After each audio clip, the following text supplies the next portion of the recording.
Ora então, amigos, olá, bem-vindos. Este é o Washington Fora de Horas da Voz da América em português e hoje é terça-feira, 23 de novembro de 2021. O dia amanheceu aqui na área de Washington bastante frio, está neste momento 1 grau centígrado, portanto 1 grau positivo, aproximamos-nos rapidamente do inverno aqui nesta área. Convosco está Ana Guedes e tenho a dizer que se está 1 grau positivo apenas, o céu está limpo, o dia amanheceu cheio de sol e nós aqui neste Washington Fora de Horas vamos aqui ter notícias da África lusófona e teremos também aqui notícias do mundo, deste mundo que nos rodeia. Portanto, de novo, convosco está Ana Guedes que vos saúda nesta terça-feira. E vamos começar com Moçambique, isto porque a missão da SADC anunciou a morte de 2 comandantes dos insurgentes. A missão militar da SADC, a SAMIN, diz que foram mortos 11 terroristas do grupo Al-Sunnah Uajamé no distrito de Macomia, no norte de Moçambique, mais precisamente na província de Cabo Delgado. O comunicado da SAMIN informa que 9 foram mortos numa troca de tiros a 18 de novembro e outros 2 foram abatidos em Ninga, no distrito de Nangade. As armas confiscadas incluem lançadores RPG-7, metralhadoras e rifles de assalto AK-47, granadas e dispositivos eletrónicos. Entre os mortos, segundo o comunicado, estavam 2 comandantes operacionais do grupo terrorista Rajabu Fikir e Abu Kitalia. Foram assim identificados. Não houve baixas entre as tropas da SAMIN, com 0 vítimas nas fileiras.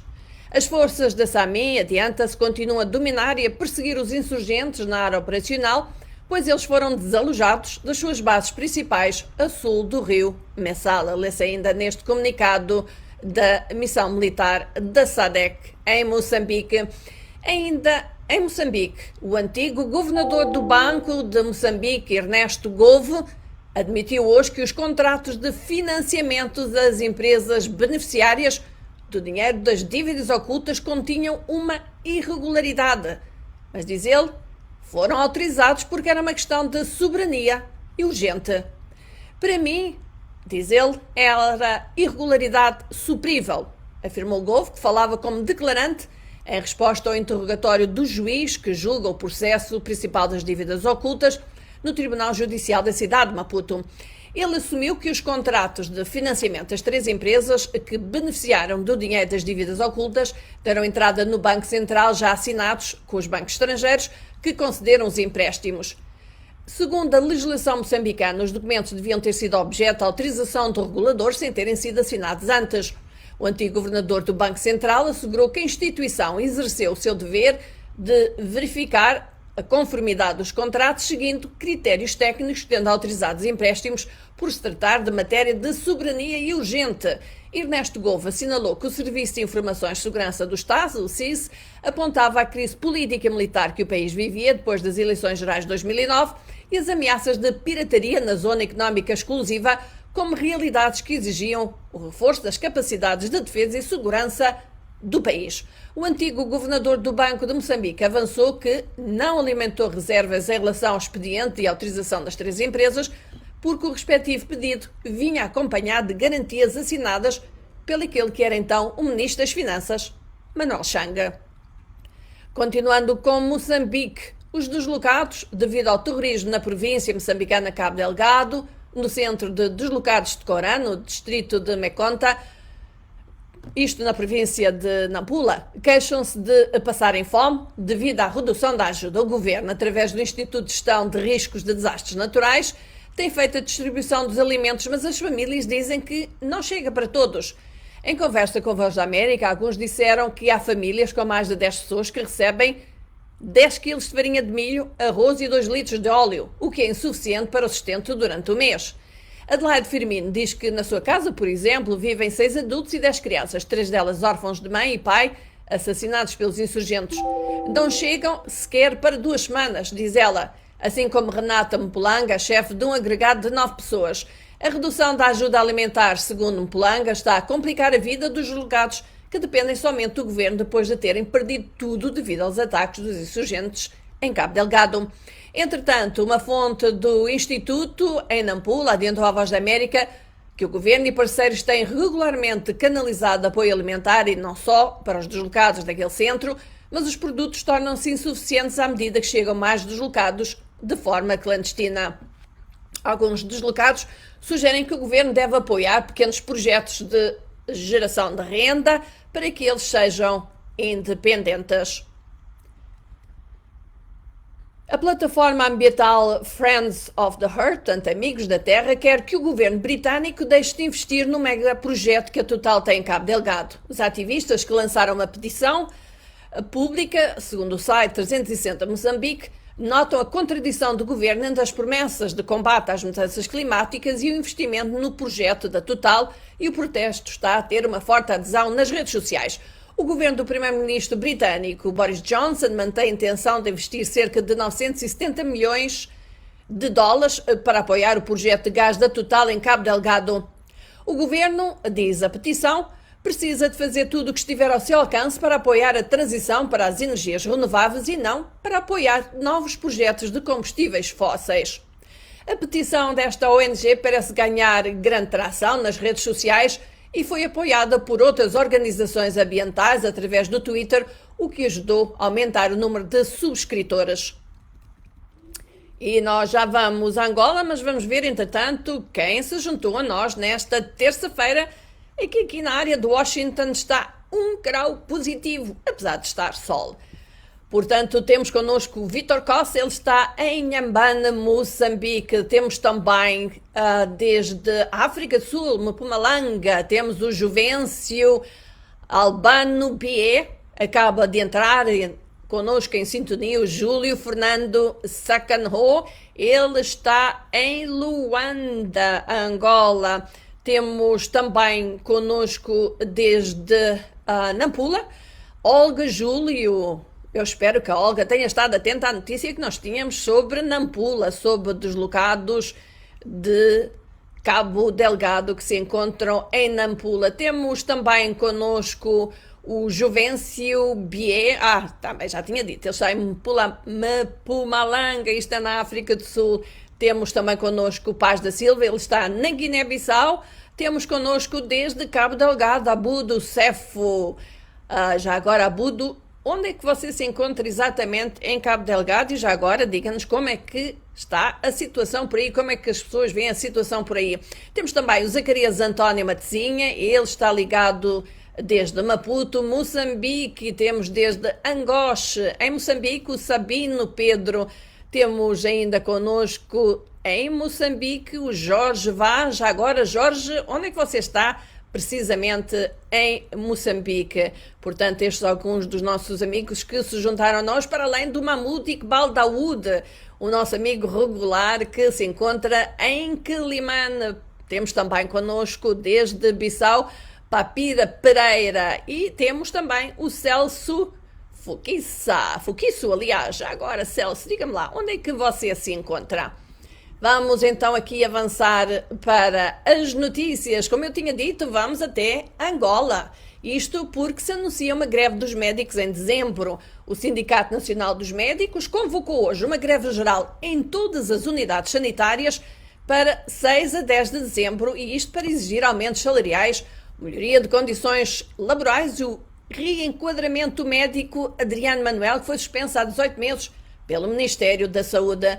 A classe médica é mal remunerada, o médico faz o trabalho de 5, resultado, verifica-se uma aceleração desgastante física e psíquica dos nossos profissionais que, se não houver uma rápida intervenção de quem nos dirige, será um caos, diz a nota, que garante que os serviços mínimos estarão salvaguardados nos bancos de urgência e cuidados intensivos.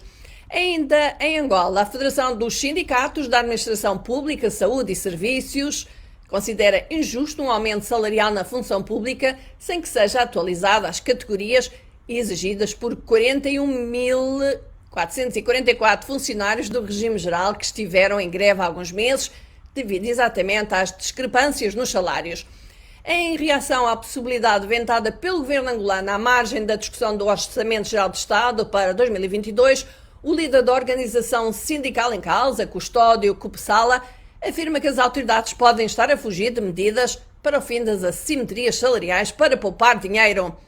Tempo de serviço e habilitações literárias são os critérios para a atualização de categorias que pode representar um investimento bem mais alto, conforme argumenta o secretário-geral da Federação dos Sindicatos da Administração Pública, Saúde e Serviços, Custódio Cupsala.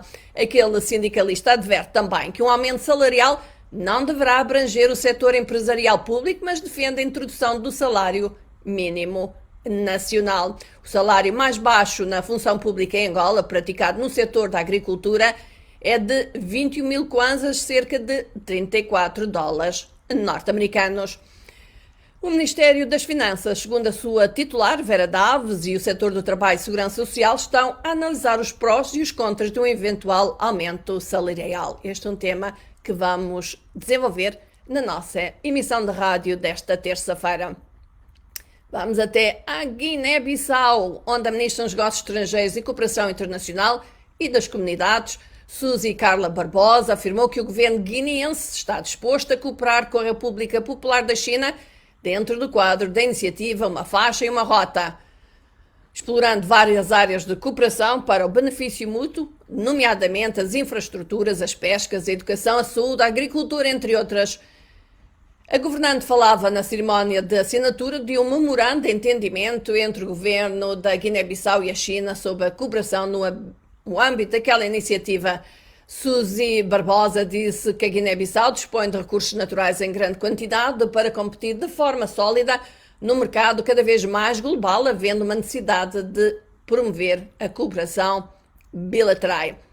A iniciativa visa revitalizar as antigas rotas marítimas e terrestres que durante séculos marcaram o comércio internacional e os intercâmbios culturais entre os povos, tornando-os novos vetores do comércio mundial. E vamos até São Tomé e Príncipe, onde as mulheres dirigentes dos partidos políticos e representantes da sociedade civil são-tomense aprovaram uma declaração a garantir 30% de mulheres em lugares elegíveis nas listas partidárias, quero dizer, no encontro inédito no país em que será usado como exemplo para cada região. O encontro, realizado a 19h20, reuniu mulheres dirigentes e membros de todos os partidos políticos e as dirigentes das organizações femininas dos partidos com assento parlamentar. As dirigentes das estruturas femininas dos partidos políticos exortaram os seus partidos a apoiar a adoção da Lei da Paridade, defendendo que a mesma deve assegurar uma representação de 50-50 de mulheres e homens em todas as esferas da liderança e decisão política. Portanto, as mulheres querem 50% de mulheres, 50% de homens nas esferas da liderança e decisões políticas. O Parlamento de São Tomense aprovou este ano uma alteração à lei dos partidos políticos que estabelece a obrigatoriedade de incluir pelo menos 30% de mulheres em lugares elegíveis nas listas partidárias. Ainda relativamente à África lusófona, um pouco já afastado, mas de qualquer forma, sabe, tem a ver com Cabo Verde, onde ele esteve detido durante muitos meses e de onde foi extraditado para os Estados Unidos. Ora, um tribunal federal de Miami marcou para 3 de janeiro o início do julgamento do colombiano-venezuelano Alex Saab, alegado emissário do presidente da Venezuela, Nicolás Maduro, e acusado de lavagem de dinheiro. O juiz Robert Scola, que vai presidir ao julgamento, referiu que este terá a duração de 2 semanas e estará a cargo de um júri que será selecionado previamente.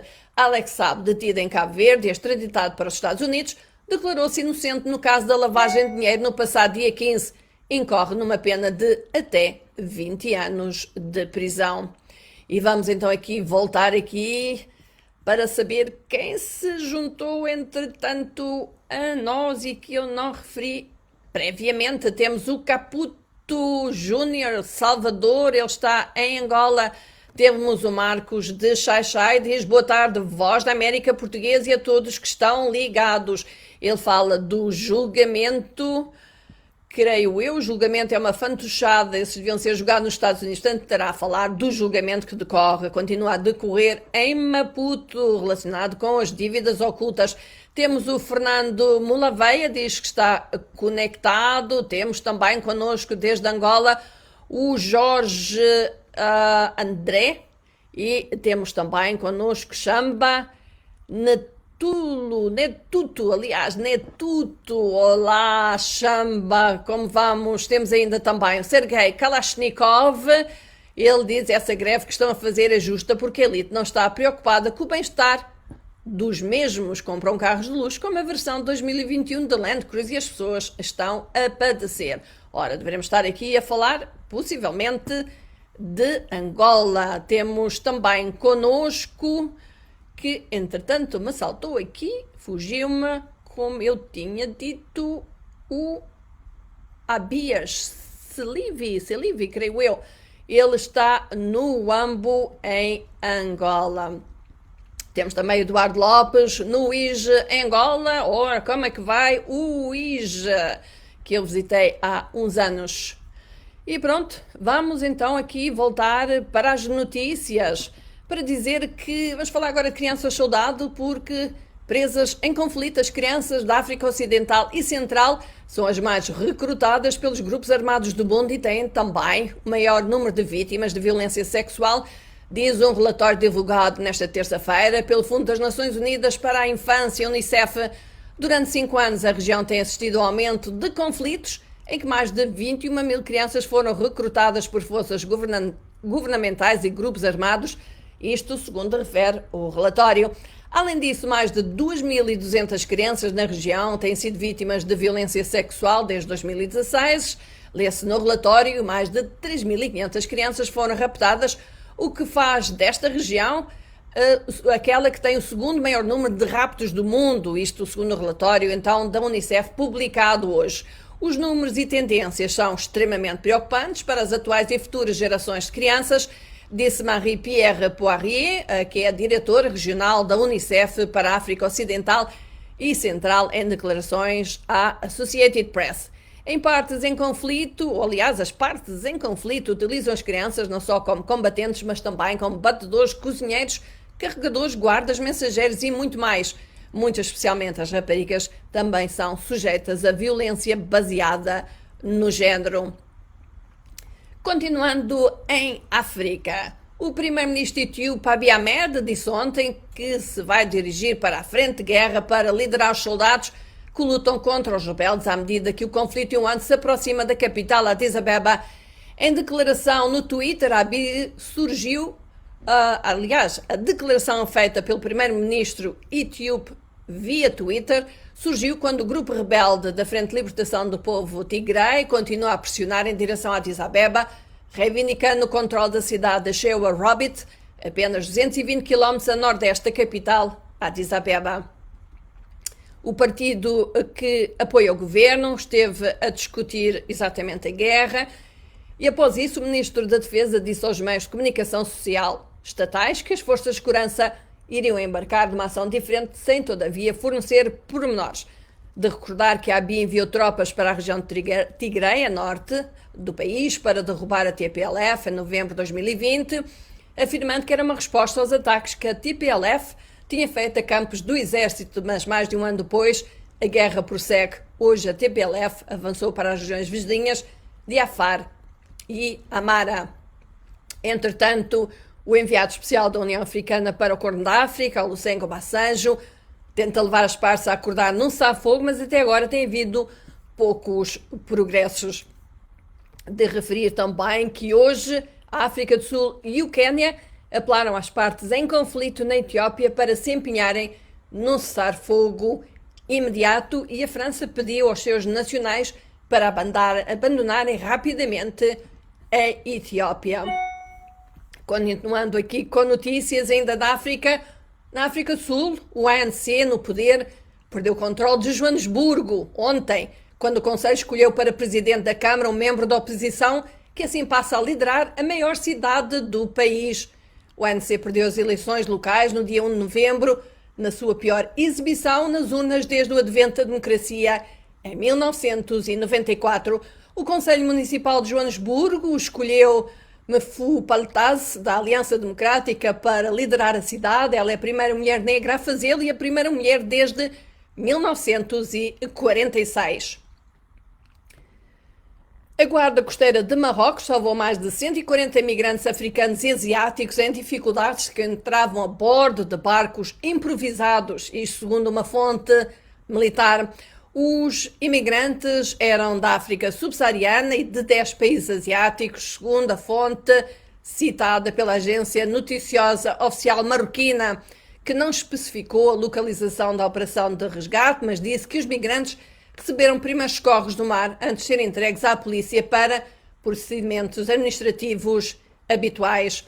As partidas de migrantes da costa de Marrocos aumentaram, com a maioria dos barcos a tentar chegar às espanholas Ilhas Canárias, apesar dos controlos mais apertados. Falando ainda de travessias perigosas, a polícia francesa deteve 15 suspeitos membros de um sindicato internacional de contrabando de migrantes que ajudaram pessoas a atravessar ilegalmente o Canal da Mancha para a Grã-Bretanha. Entre os detidos, curdos iraquianos, romenos, paquistaneses e vietnamitas que se aproximavam de migrantes em campos no norte da França e os encorajavam a atravessar para a Inglaterra em pequenos barcos. Isto segundo a polícia. A rede ajudou no mínimo 250 pessoas por mês a atravessar para a Inglaterra, utilizando pequenas embarcações que transportam até 60 migrantes de cada vez. A passagem para a Inglaterra custava a cada migrante $6.800 e os contrabandistas arrecadavam, segundo a polícia, cerca de 3,4 milhões de dólares em lucros totais. As autoridades britânicas dizem que mais de 25 mil pessoas já chegaram ilegalmente ao outro lado do Canal da Mancha este ano, triplicando o número registrado em 2020, e há grandes pressões sobre o governo do primeiro-ministro para que ponha cobro a estas travessias e estas entradas ilegais na Grã-Bretanha. E vamos agora dar novamente uma volta aqui pelo nosso Washington Fora de Horas, pelos nossos amigos que estão connosco nesta terça-feira, uma terça-feira fria aqui na área do Washington, está neste momento ainda 1 grau positivo. Vamos então dizer que connosco entrou, entretanto, vejamos, Iac de Lucrécio Júnior. Ele diz que está em Moçambique, ligado desde Lisboa, com os seus habituais votos de paz para o mundo inteiro. Está o Sebastião Domingos Simão. Para todos os nossos amigos em contacto connosco, vai então um abraço, não frio, um abraço caloroso da Ana Guedes, que está convosco neste Washington Fora de Horas da Voz da América em português. Temos também ligado connosco o João Moura, está em São Paulo, no Brasil. Temos também connosco o Reginaldo Simango, ele está ligado desde Moçambique, só não nos diz de que cidade é Moçambique. Paz da Silva está na Guiné-Bissau, também não nos diz onde é que está na Guiné-Bissau, e a gente gosta de saber sempre onde é que estão estes nossos amigos. Temos Revolta à Cruz, está em Angola. O outro que também não nos diz de onde é que está, tal e qual como o Sérgio Vaguei Kalashnikov, que também diz que está em Angola. Ele provavelmente já disse em edições anteriores onde se encontra, mas eu, de repente, não me recordo, Serguei. Então, convosco, como eu estava a dizer, está a Ana Guedes. E vamos aqui ficar com desporto, e isto porque hoje há jogos da Liga dos Campeões da Europa. O Benfica de Portugal está no campo do Barcelona, no jogo do Grupo E, comandado pelo Bayern de Munique. Barcelona tem 6 pontos neste Grupo E, em que o Bayern tem 12. Portanto, Barcelona tem 6 pontos, Benfica tem 4. Pelo que as 2 jornadas do fim da fase de grupos, Benfica não pode perder. O empate deixa a equipa portuguesa dependente do último jogo da fase de grupos entre o Barcelona e o Bayern. O Manchester United de Cristiano Ronaldo, agora com treinador interino, está em Espanha para defrontar o Villarreal. Ambas as equipas têm 7 pontos no topo do Grupo F, perseguidas de perto pelo Atalanta, com 5 pontos, que hoje está no campo do Young Boys da Suíça, que tem 3 pontos. Outro grande jogo de hoje é aquele entre os atuais campeões europeus, o Chelsea, que recebe os Juventus no jogo do Grupo H, comandado precisamente pelas Juventus, com 12 pontos. Chelsea está em segundo com 9 empate, e o Chelsea garante a qualificação porque tem mais 6 pontos que o Zenit em terceiro lugar com apenas 3. Basquetebol americano, NBA. Ontem o angolano Bruno Fernandes esteve em ação pelos Boston Celtics, mas como é costume, jogou pouco, 2 minutos. As estatísticas dizem que ganhou um ressalto. Boston Celtics bateu o Houston Rockets por 108-90. E, como é habitual dizermos, quantos dias é que faltam para o final do ano? Ora, precisamente hoje faltam 38 dias, portanto temos mais 38 dias para dizer que estamos ainda em 2021. E na nossa emissão de sexta-feira, nosso programa de televisão, temos Saúde em Foco. Se quiser participar nesta sexta-feira, em que vamos falar sobre enfermeiros, sobre as suas exigências e sobre, muitas vezes, as ameaças que eles sofrem e também os problemas com que eles se debatem, escreva-nos ou pode-nos escrever ou enviar até mesmo em áudio para o WhatsApp da Voz da América, +1 202 251 9466. Portanto, não se esqueça, sexta-feira vamos falar sobre enfermeiros e com enfermeiros. No website da Voz da América, o artigo que está a chamar mais a atenção dos nossos internautas é: UNITA refuta interferências de instituições do Estado nas suas atividades.